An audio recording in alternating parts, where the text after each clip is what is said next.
कर्ज लद जाता है। कहो दुकानें चली जाए, खाली व्यापार करने से धन नहीं आएगा।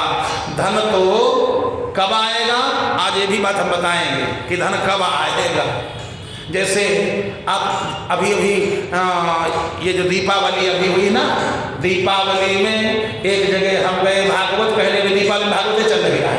और उसके बाद एक बुढ़िया 4 बजे 11 बजे रात तक भागवत हुई, 12 बजे भोजन प्रसादी हम लोगों ने लिया और 4 बजे बुढ़िया एक सूप और कलछुल लिए माँ जुटी पड़ी। ईश्वर आवे दलित दुर्जाए, ईश्वर आवे दलित दुर्जाए, ईश्वर आवे। पूरे घर में भड़ भड़ भड़ भड़। उसके आदमी ने कहा कि ऐसा है, उधर गुरुजी सो रहे हैं, जगाना नहीं, बहुत देर में सोए थे। लेकिन कहा हाय अगर वही कमरा में यहाँ दरिद्र रह जाए तो क्या हुई। उसने कुंडी खोल करके अब हम भड़ भड़ भड़ भड़ ईश्वर आवे दरिद्र जाए, ईश्वर आवे दरिद्र जाए। उसने सूप तोड़ डाला मारे बजाते बजाते। हम भी जगह हम क्या कर रहे बूढ़ा, महाराज कुछ ना, दरिद्र भगाए रहे। दरिद्र ऐसे नहीं भागेगा, सूप चाहे जितने तोड़ डालो, दिन भर भगाते रहो। आएगा कब ईश्वर, लक्ष्मी कब आएंगी, जिन्हें सुख संपत्ति बिना ही बुलाए। तुम बुला रहे हो ईश्वर आवे दरिद्र जाए, नहीं जाएगा। बिना बुलाए कब आएंगी लक्ष्मी। कहा जी में सुख संपत्ति बिना ही बुलाए, और धर्मशील पही जाए सुहाए। धर्मशील, आप धर्मशील बन जाओ, सूप चाहे बजाओ और चाहे न बजाओ। सूप बजाने से पैसा नहीं आएगा। जी में सुख संपत्ति बिना ही बुलाए, धर्मशील पही जाए सुहाए। कैसे, जिमे सरिता सागर महु जाही, अजत पिता ही कामना नाही। जैसे नदियां कहाँ जाती हैं, समुद्र में। समुद्र कभी बुलाता है, समुद्र कभी नहीं कहता पानी आ जाए, जल आ जाए, कभी नहीं कहता। जितनी नदियां हैं सब समुद्र में गिरती हैं जाकर के। इसी प्रकार से चारों तरफ से अगर संपत्ति चाहते हो, सुख चाहते हो, तो कहाँ जाओ, क्या करो, धर्मशील। धर्मशील बन जाओ, सुख संपत्ति अपने आप मिल जाएगा, मांगने की कोई आवश्यकता नहीं है, मांगने से नहीं मिलेगा। सुख संपत्ति तो धर्म से प्राप्त होता है। धर्मो रक्षति रक्षितः, धर्म की रक्षा करोगे, धर्म तुम्हारी सुरक्षा करेगा, धर्म परिवार की सुरक्षा करेगा और सुख संपत्ति की कमी नहीं रहेगी। क्या करना चाहिए, परीक्षित ने पूछा महाराज क्या करना चाहिए। सुखदेव जी ने कहा बेटा 24 घंटा में करते क्या हो, अपने जीवन में हिसाब किताब लगाओ। 24 घंटा में क्या करते हो। जैसे 24 घंटा में हिसाब किताब लगाना शुरू करो। शाम को आप अपने घर पहुंचे, पत्नी बोली आज उनसे लड़ाई हो चुकी है, तभी तुम हो जाओ, कहीं आओ, हम तो कम निपट पाए हैं और तुम हिसाब से निपट ले। तो कहाँ अभी निपटे ले रहे हैं, अब वो पहुंच गया लड़ाई झगड़ा। शाम से शुरू करो, और यही होता सबके यहाँ। शाम से शुरू हो गए, थोड़ी देर लड़ाई झगड़ा किया, फिर भोजन किया और उसके बाद सो गए। और सो गए और सोने के बाद सवेरे जैसे जागे, देखा सामने लड़का खड़ा है, पापा या दादा, पिताजी फीस जमा करो। क्यों, कल विद्यालय वालों ने क्लास से निकाल दिया है, फीस जमा कर दे। जमा कर देंगे। अब उनका दिमाग नहीं काम कर रहा, काहे रुपया कम है और फीस जमा करना है। पत्नी ने कहा वहाँ बर्थडे है और 500 रुपया देंगे रहे, 500 रुपया देना है, वो दे दियो तब चाहे जहाँ जाए। यही होता है, वो रुपया दे देना तब जाना। बहू ने कहा घर में साग नहीं, वह तो लावे थे, साग सब्जी के लिए पैसा दे देना, दे दिया। और तब तक टेलीफोन आ गया, वहां पहुंचना है, उनकी तबीयत खराब है, बेचारे वहां भागे। अब वहां जा ही रहे थे तब तक और टेलीफोन आ गया, वहां तो तबीयतें खराब है, उनकी मृत्यु हो गई। अब वहां पहुंचा, बहुत सगा है और जब तक क्रियाकर्म हो रहा है, जब तक आग दी गई, अब उस समय जान तो क्या कहा था? एक बात भैया बताओ, मैं दुनिया में है कुछ नहीं, दुनिया में है किसी का कुछ नहीं। देखो ये हमसे 15 साल छोटे और हम इनसे 15 साल बड़े हैं, और देखो ये बेचारे चले गए। ये कह रहा है, अब कुछ देर थोड़ा रोया धोया भी, अब आदमी कहा तन जल्दी करो, अब लकड़ी मतलब भरे कहीं जल तो जेबे करें, जल्दी करो, नहीं हमारे घर में सब बिगड़ जाएगी। अब ये कह रहा है दुनिया में है कोई कुछ नहीं। अब फिर बैराग उसका जाने लगा, कल जल्दी करो। अब आधे सुलूक पाए तब तक वहां से भाग खड़ा हुआ, और आकर के जल्दी जल्दी आया, और तब तक फिर शाम हो गई। पत्नी ने कहा कहाँ गए थे? अरे ऐसी विपत्ति, अच्छा अच्छा वहां गए थे। तब पत्नी कहती है तनी अपने लिए विचार कर लो, अब तुम बड़े कमजोर होते चले जा रहे हो, अब तुम अपनी बिल्कुल अपने ऊपर ध्यान नहीं देते हो। तो कहा अरे देखा जाए भाई कोई दिक्कत नहीं, वो व्यक्तिगत अभी कोई दिक्कत नहीं। घर के लोग कहते नहीं तुम कमजोर हो गए हो, अब थोड़ा अपने लिए विचार किया करो, थोड़ा देख रेख करो। अरे नहीं नहीं सब ठीक है, अभी नहीं, अबे हमका काम बहुत करने हैं। अब काम करने गए थे, काम से लग गए, चले गए। यही तो होता है।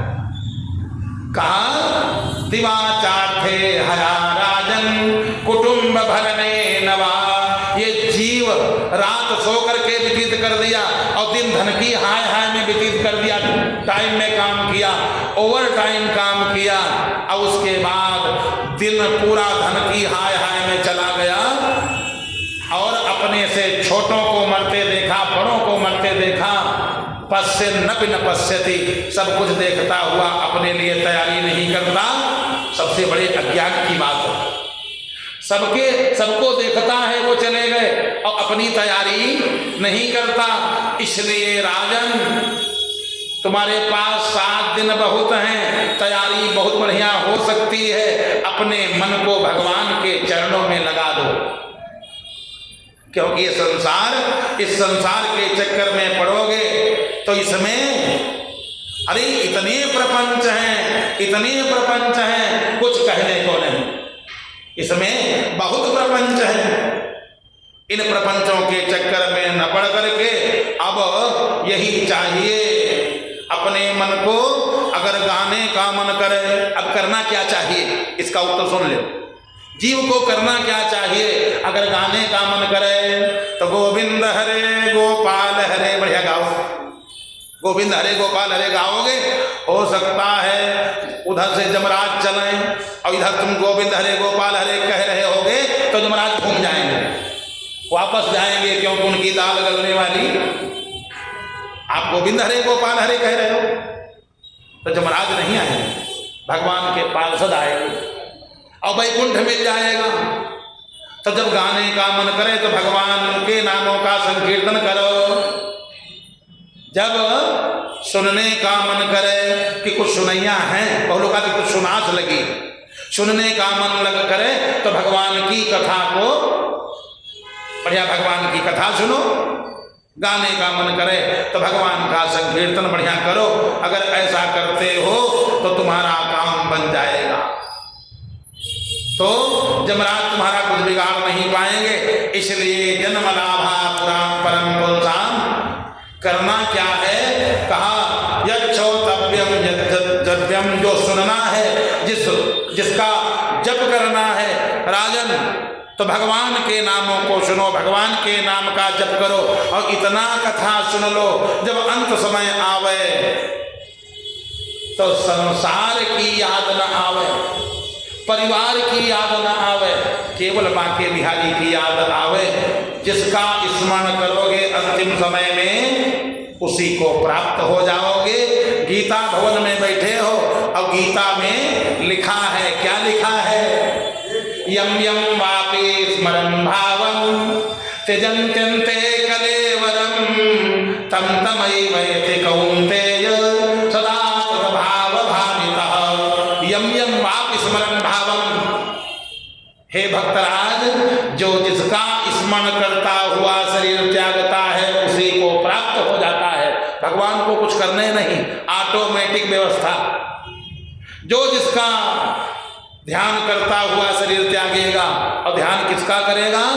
जिसको ज्यादा मानता होगा, जहां पर ज्यादा समय दिया होगा। अगर 5 मिनट भी सत्संग के लिए नहीं निकाला है तो जन्म जन्म उनका हाल सुन लो क्या है। जो हमेशा माला फेरा करते हैं उनका हाल सुन लो, और जिसने 5 मिनट समय न निकाला हो। जन्म जन्म मुनि जतन कराही, और अंतराम कही आवत नाही। अंत में भगवान का नाम मुख से निकलता नहीं है भाई। जो जन्म जन्मांतर तक माला फेरते हैं उनकी जिह्वा से भगवान का नाम नहीं निकलता, और जो 5 मिनट कभी न निकालते हो समय भजन के लिए, उनके मन से तो भाई, उनके मुख से भगवान का नाम निकलने वाला नहीं। इसलिए हे परीक्षित, इतना भजन कर लो, इतना जप कर लो, इतनी कथा सुन लो कि जब अंत समय आवे तो भगवान की याद बनी रहे। सबसे बढ़िया यही एक उपाय है। अंतिम समय आवे तो भगवान की याद बनी रहे। समझ लो, जन्मलाभा परम पुंसाम अंते नारायण स्मृति। जीवन का लाभ क्या है? तो सुखदेव जी ने परीक्षित से कहा, इस जीवन का लाभ केवल एक ही है कि अंत समय आवे तो भगवान की स्मृति बनी रहे। समझ लो, मुनाफे में दुकान है।